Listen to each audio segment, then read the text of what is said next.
Okay guys, so take a look at this clip and I want you to think about what my movement is doing and how my movement is enabling me to get these kills and to pre-aim in common spots. After this, I will dissect it.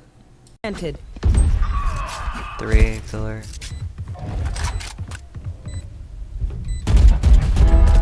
Stay down.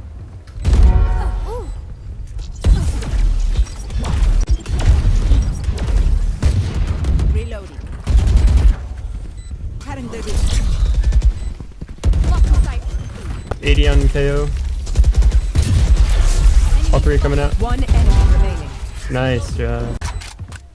Okay, so as I am pre-aiming my first angle, I am looking at pillar because that is a very common spot where people have sage walled and are looking for peeks at heaven.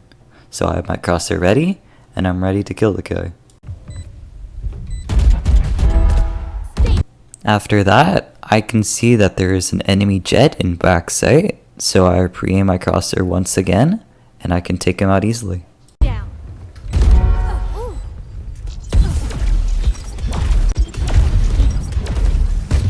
From the info and spamming through my jett smoke, I can infer there are at least 2 enemies that are pillar or B main, so I can start to inch towards the bomb. Reloading. Cutting the reach. Lock in sight. 80 on KO.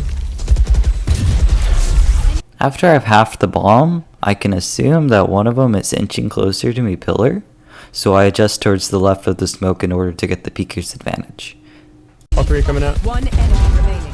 Nice job. The key takeaways from this video are to pre-aim in common spots, isolate your 1v1s, use your map to find enemies, and counter-strafe common angles. If you want an in-depth counter-strike guide, comment down below. If you guys truly want to rank up, I highly recommend you click on this video. I'll see you there.